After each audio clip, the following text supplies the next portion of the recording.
नमस्कार, जय शिवराय, जय शंभूराजे। आज मी तुम्हाला सह्याद्रीच्या अशा डोंगरामध्ये घेऊन निघालेलो आहे।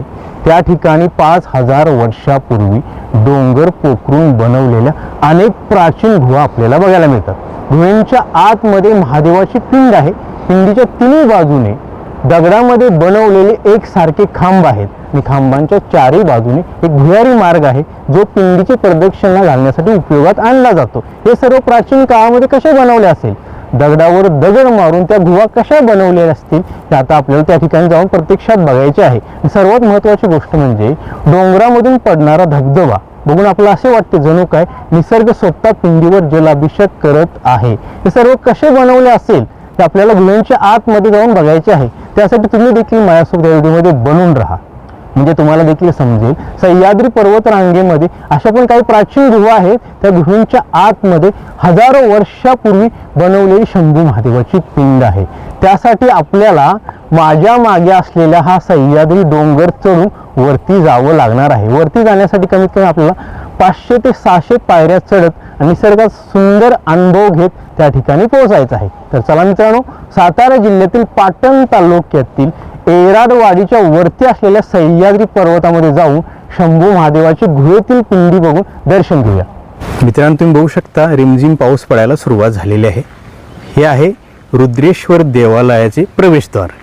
या प्रवेशद्वारमधून जेव्हा आपण चालत चालत पुढे जातो तेव्हा आपल्याला मंदिरापर्यंत पोहोचण्यासाठी अनेक पायऱ्या चढत प्रवास पूर्ण करावा लागतो।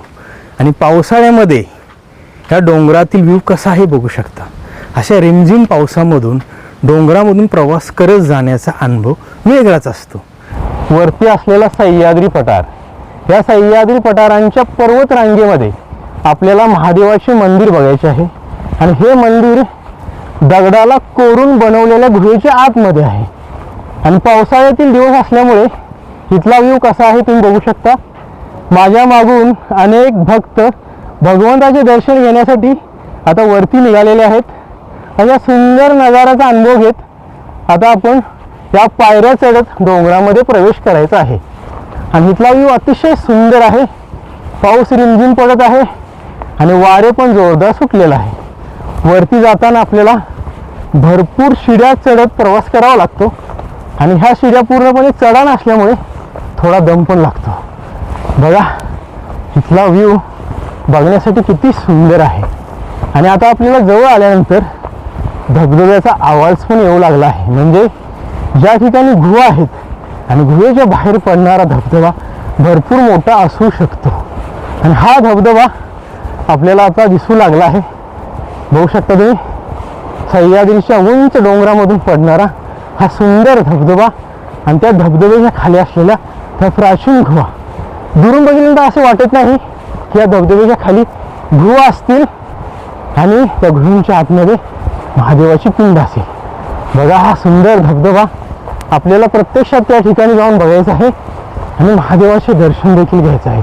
तर मित्रांनो, ह्या राहिलेल्या पायऱ्या चढून मी फायनली त्या धबधब्यापर्यंत पोहोचतो आणि त्या ठिकाणी असलेला सुंदर व्ह्यू, प्राचीन गुहा तुम्हाला दाखवतो। तर मित्रांनो, फायनली 600 पायऱ्या चढून मी या धबधब्यापर्यंत पोहोचलो।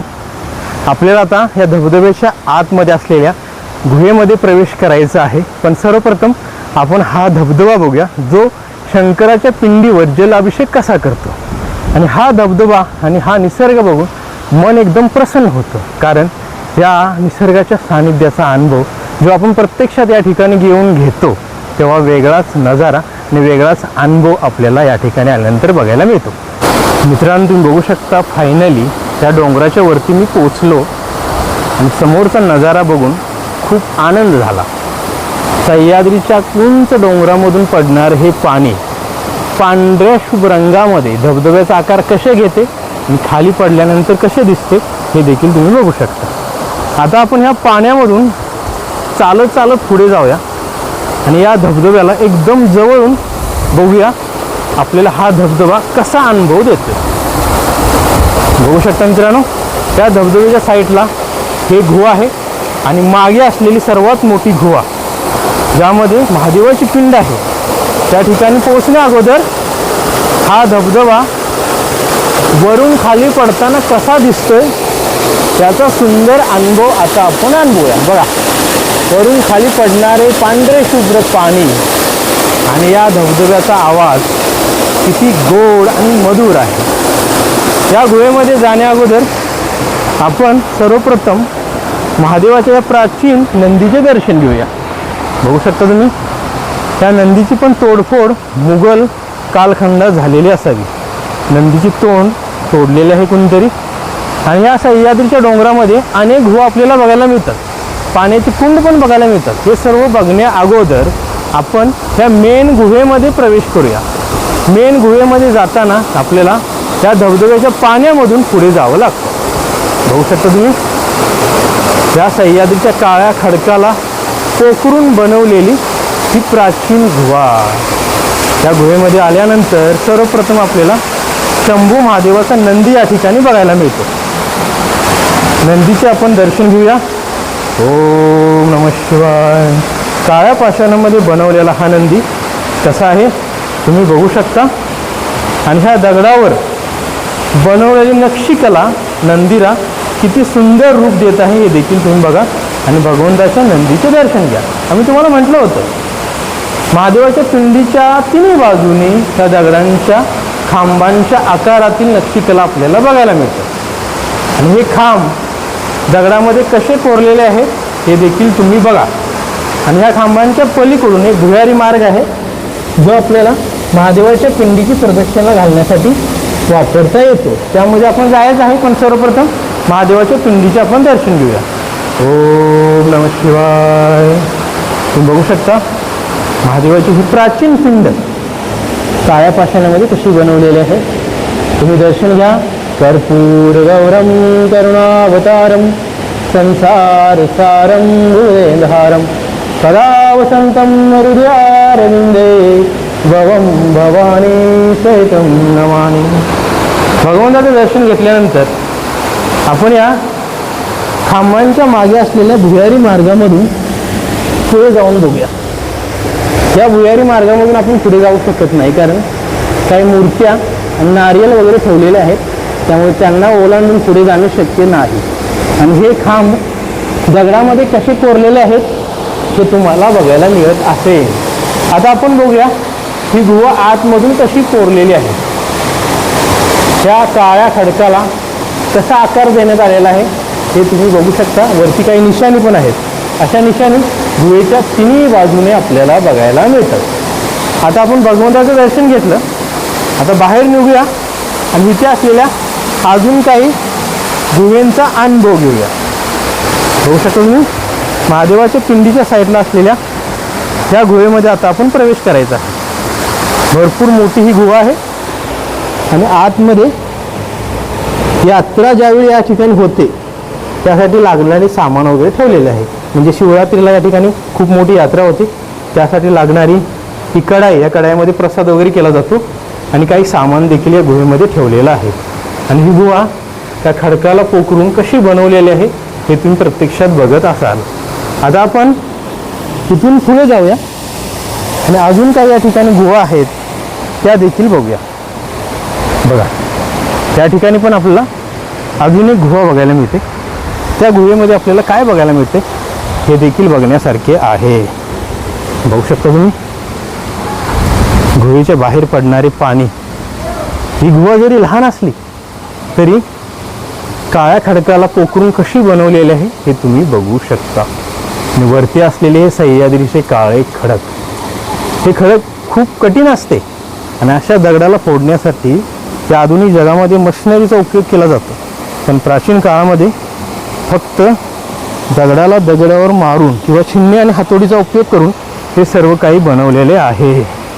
आणि या ठिकाणी असलेली मोठमोठी झाडे एक वेगळाच अनुभव आपल्याला देऊन जातात। बघा, हे आहे वडाचे झाड। म्हणजे एवढ्या उंच डोंगरावरती पण ज्या ज्या ठिकाणी शंभू महादेवाचे वास्तव आहे त्या त्या ठिकाणी आपल्याला पिंपळाचे, वडाचे झाड बघायला मिळते। आता आपल्याला समोर असलेला आणखी एक लहान धबधबा बघायचा आहे, कारण त्या धबधब्याजवळ एक पाण्याचा कुंड देखील आहे। तो कुंड कसा बनवलेला आहे आणि त्या कुंडामध्ये 12 महिने पाणी कसे एकत्रित राहते हे देखील आपल्याला या ठिकाणी आल्यानंतर बघायला मिळणार आहे। पाऊस थोडा उघडल्यामुळे आपल्याला शूट करायला थोडा वेळ मिळालेला आहे, नाहीतर सकाळपासून पाऊस जोरदार सुरू होता, पण मंदिरामध्ये आल्यानंतर पाऊस थोडा उघडला आणि निसर्गाने आपल्या कृपा केल्यामुळे आपण हे सर्व काही बघू शकत आहे. बघू शकता तुम्ही त्या ठिकाणी असलेला लहान धबधबा. ज्यावेळी जोरदार पाऊस पडतो तेव्हा हा धबधबा पण आपले भव्य रूप माणसांना दाखवतो.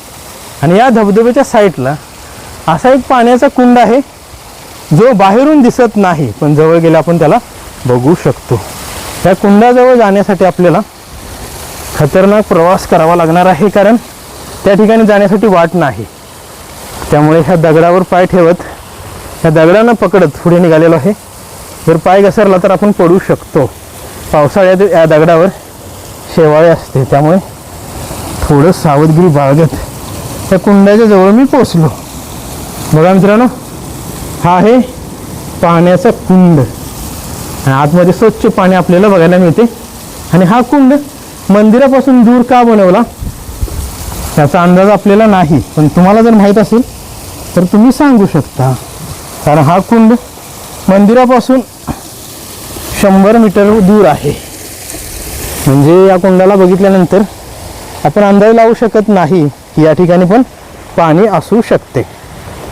आणि ह्या कुंडाला बघून मला असे वाटत आहे मंदिरापासून दूर हा कुंड यासाठी बनवला, कारण या ठिकाणी मोठमोठी झाडे असावीत, झाडामुळे पाणी थंड राहत असावे. बघू शकता तुम्ही इथला व्ह्यू अतिशय सुंदर आहे. आणि हे खडक पावसामध्ये भिजल्यानंतर काळे कीट कसे दिसत आहे हे देखील तुम्ही बघा. माझ्या मागून आलेले भक्त भगवंताचे दर्शन घेऊन त्या ठिकाणी धबधब्यामध्ये मस्त मजा करत आहेत. आणि अशा सुंदर निसर्गामध्ये येऊन असे धबधबे बघणे आणि भगवंताचे दर्शन घेणे मनाला एकदम तृप्त करून जाते. बघा मित्रांनो, हा धबधबा, इथला निसर्ग आणि खाली असलेले घनदाट जंगल सर्व काही वेगळाच अनुभव देऊन जाते. त्यामुळे अशा ठिकाणी वेळात वेळ काढून कधीतरी या, म्हणजे तुम्हाला देखील समजेल. सह्याद्रीमध्ये पण अशी काही धबधबे आहेत, त्या धबधब्यांच्या खाली गुहा बनवलेल्या आहेत आणि त्या ठिकाणी महादेवाची पिंड देखील आहे. हा सुंदर नजारा बघून मला खूप छान वाटले आणि हा व्हिडिओ मी तुम्हाला बनवून दाखवत आहे. तुम्ही फक्त बघू नका, पण वेळात वेळ काढून कधीतरी या ठिकाणी या, म्हणजे तुम्हाला अशा सुंदर निसर्गाचा मस्त अनुभव अनुभवायला मिळतो. हा फक्त पावसाळ्यामध्ये हा धबधबा बघायला मिळतो आपल्याला. मित्रांनो, आज मी तुम्हाला सातारा जिल्ह्यातील पाटण तालुक्यातील येराडवाडीच्या वरती असलेल्या सह्याद्री डोंगरामध्ये घेऊन आलो. त्या डोंगरामध्ये असलेला सुंदर व्ह्यू तुम्ही बघितला आणि ह्या निसर्गाच्या सानिध्यामध्ये असलेला हा सुंदर धबधबा देखील तुम्ही बघितला. त्या धबधब्याच्या खाली अनेक गुहा आहेत. त्या गुहेमध्ये असलेली शंभू महादेवाची आपण पिंड बघितली. त्या पिंडीचे दर्शन घेऊन ती गुहा आतमधून कशी कोरलेली आहे हे देखील आपण बघितले. त्या ठिकाणी असलेल्या अनेक गुहा बघून आपण पुढे असलेला प्राचीन पाण्याचा कुंड देखील बघितला. पण मित्रांनो, या ठिकाणी असलेला महादेवाचा नंदी आणि त्या नंदीचे तोंड तुटलेले आहे, ते सर्व मुघल कालखंडात झाले असावे. मुघलांनी अशा ठिकाणी येऊन पण हिंदू मंदिरांची तोडफोड केली. त्यामुळे त्यावेळी माणसांना त्या मंदिरांचे रक्षण करणे किती अवघड झाले असेल. म्हणजे प्राचीन काळामध्ये भगवंतावर खूप श्रद्धा होती. शांतमय ठिकाणी येऊन, डोंगरामध्ये येऊन अशा प्राचीन गुहा खोदल्या जात होत्या आणि त्या गुहेच्या आतमध्ये महादेवाची पिंड स्थापन करून महादेवाची पूजा केली जात होती. आणि या डोंगराच्या खाली असलेल्या गावातील माणसे म्हणतात, जेव्हा श्रीराम वनवासाला निघाले होते तेव्हा या ठिकाणी येऊन त्यांनी महादेवाची पूजा देखील केली होती. हे तुम्हाला मी सांगितलं होतं. पण अशा सुंदर ठिकाणी महादेवाचे दर्शन श्रीरामाने घेतले आणि पूजा देखील केली. त्या पिंडीचे आपल्याला दर्शन झाल्यामुळे आपले मन प्रसन्न झाले आणि हा सुंदर निसर्ग बघून मनाला एकदम आनंद मिळाला. तुम्ही देखील वेळात वेळ काढून सुट्टी दिवशी का होईना पण अशा ठिकाणी येऊन पावसाळ्यामध्ये हा सुंदर निसर्गाचा अनुभव घेऊन त्या गुहा बघून महादेवाचे दर्शन घेऊ शकता. आज मी या ठिकाणी येऊन तुम्हाला हा सुंदर व्हिडिओ बनवून दाखवला, भगवंताचे दर्शन केले. ते सर्व तुम्हाला कसे वाटले मला कमेंट करून नक्की सांगा. आणि असेच नवनवीन मराठी व्हिडिओ बघण्यासाठी चॅनलला सबस्क्राईब करा, शेअर करा, लाईक करा आणि बेल आयकॉन दाबून नोटिफिकेशन ऑन करा. पुन्हा भेटूया अशाच नवीन सुंदर मराठी व्हिडिओसोबत. धन्यवाद. जय शिवराय, जय शंभूराजे, नमः पार्वती पतये, हर हर महादेव. छत्रपती शिवाजी महाराजांचा विजय असो.